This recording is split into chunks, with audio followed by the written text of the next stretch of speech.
Le prix à payer. Je viens dessus maintenant. Voilà. Il y a une doctrine qu'on appelle la doctrine du prix à payer. Les gens disent je veux l'onction. Je veux avoir des dimensions plus grandes des manifestations de la puissance de Dieu. Et on dit, il faut payer le prix. Il faut payer le prix. Quel prix doivent payer? Quel prix dois-je payer pour avoir une onction plus grande? Grandir dans le prophétique plus que ce que je suis en train de faire. Écoutez-moi. Matthieu 25. Jésus avait déjà annoncé la venue de cette modalité. Matthieu 25.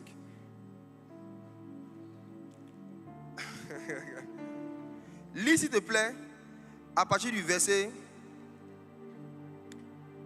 8. Matthieu 25 à partir du verset 8. Les folles dirent aux sages, donnez-nous de votre huile, car nos lampes s'éteignent. Les folles dirent aux sages, donnez-nous de votre huile. Ou en d'autres termes, on veut votre onction. Suivez-moi. On veut votre onction.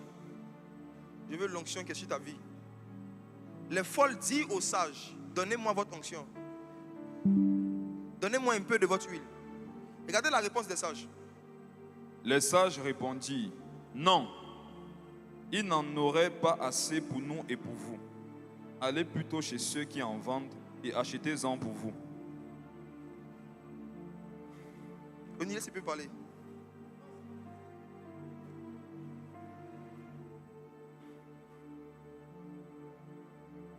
Jésus est en train de dire qu'à l'approche de sa venue, l'une des folies qui va rentrer dans l'église, c'est le fait de se dire que si on veut grandir dans l'onction, regardez le verset à l'écran à côté de moi s'il vous plaît. Le gars de la com, reste concentré. Regarde le verset. Il faut aller acheter l'onction. Il faut payer le prix. Les sages disent, le type d'onction que vous voulez, il n'y en a pas assez pour nous et pour vous. Pourquoi? Parce que le type d'onction que vous voulez, regardez le verset 3. Les vierges ne l'ont pas, les sages ne l'ont pas acheté, elles ont pris. Donc quelque chose qu'elles ont pris, elles ne peuvent pas vendre. Regardez, remonte un peu, verset 3, regarde le verset 3. Le gars il fait quoi? On dit verset 3. Lis le verset 3, Clément, allons rapidement. Gagne du temps. Les folles, en prenant leur lampe, ne prirent point d'huile avec elles. Oui, ensuite. Mais les sages prirent avec leur lampe de l'huile dans des vases. Écoutez-moi, les sages ont acheté ou bien elles ont pris? Elles ont pris. Est-ce que l'huile des sages là, elles ont payé un prix? Hey. Les sages n'ont pas acheté l'huile, elles ont pris.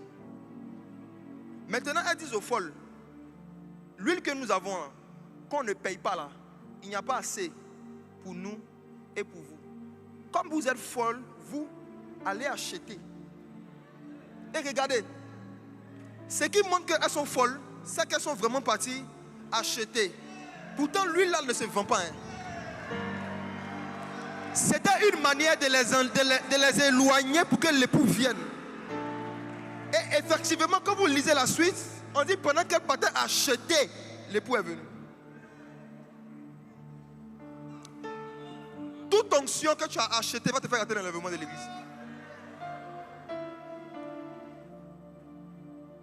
Ce que vous avez reçu gratuitement, donnez-le gratuitement. Si les sages avaient demandé, les vierges allaient donner.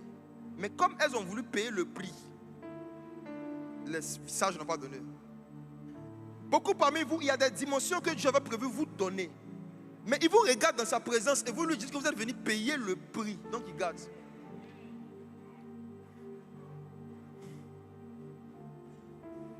Il y a des dimensions prophétiques là.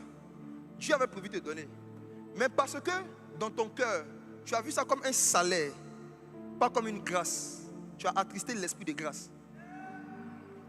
Et comme l'esprit de grâce est attristé, pour ne pas te mettre sur un chemin qui va te faire croire que ce que tu vas manifester est le fruit de ta vie de consécration, il ne te donne pas. Et ce qui va t'arriver, dans les périodes où tu seras le moins consacré, c'est là que tu vas voir que la grâce va se manifester plus. Tout le monde a déjà vécu ça. Regarde, vous allez voir, ceux qui sont dans le ministère, il n'y a pas ceux qui sont dans le ministère. Est-ce qu'il t'est jamais arrivé d'être dans une période où tu n'arrives pas à prier et à méditer comme avant, mais il y a un cas qui se passe et puis tu manifestes l'onction, toi-même tu es étonné? Qui a que ça déjà arrivé? L'une des façons dont le diable dans les mouvements de réveil tue l'esprit de grâce, c'est envoyer l'esprit de payer l'huile.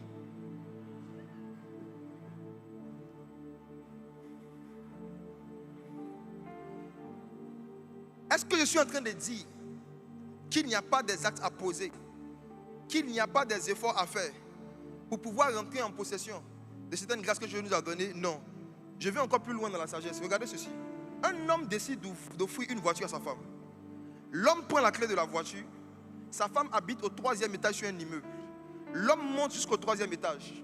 Il donne la clé à sa femme. Et il lui dit, je t'offre une voiture. Besoin d'une clé de voiture. Bon, n'importe quelle clé, donnez-moi une clé. C'est juste faire une illustration. Moïse, regarde, reste là. Prends ça, voici la voiture. Suivez bien mon illustration, s'il vous plaît. Voici la voiture en question, ok? Ok. Tiens, va offrir la clé à la soeur qui est là-bas, Nikita. C'est prophétique, hein?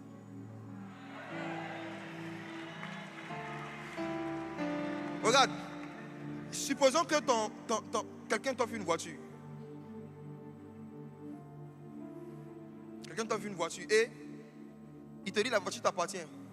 Je vais vous poser une question, suivez-moi mes frères et sœurs. Est-ce qu'elle est propriétaire d'une voiture, oui ou non? À partir du moment où il lui a donné la clé, est-ce qu'elle est propriétaire, oui ou non? Maintenant, est-ce que si elle reste dans l'appartement, elle peut rouler la voiture? Elle est propriétaire de la voiture, mais est-ce qu'elle peut l'utiliser si elle reste dans sa position? Ok. Donc, pour qu'elle puisse utiliser ce qui lui a été donné gratuitement, il faut qu'elle vienne au parking. Viens. Viens vers la voiture.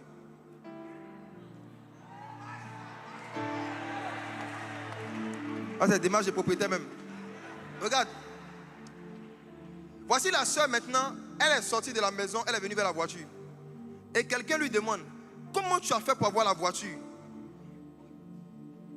J'ai payé un prix. Non, attends. Il faut répondre comme les chrétiens évangéliques. Comment tu as fait pour avoir ça? J'ai payé durement le prix. Waouh! Ce qu'elle dit est vrai? Ce qu'elle dit est vrai? Suivez, hein? Suivez bien. Maintenant, je vais vous poser une question. Est-ce que le fait de quitter son appartement, venir jusqu'au parking, ce n'est pas un effort? Est-ce qu'elle n'a pas fait des œuvres? Est-ce qu'elle n'a pas marché? Donc si je demande à la soeur, quel est le prix que tu as payé? Et puis elle répond, j'ai juste marché. est-ce que le fait de marcher de son appartement à la maison, c'est payer un prix? Voici. La voiture en question, c'est l'onction et ses manifestations. Jésus nous a donné ça gratuitement par son sang à la croix. Maintenant, pour qu'on puisse expérimenter ces manifestations, il faut qu'on change de position spirituelle. Il faut qu'on sorte de l'amour de la nourriture. Il faut qu'on sorte du manque de prière. Il faut qu'on sorte du manque de connaissances bibliques. Il faut qu'on fasse des offrandes, des sacrifices à Dieu. Mais toutes ces actions que nous posons, on est juste en train de marcher de la maison au parking. Ce ne sont pas les actions qui nous donnent la voiture.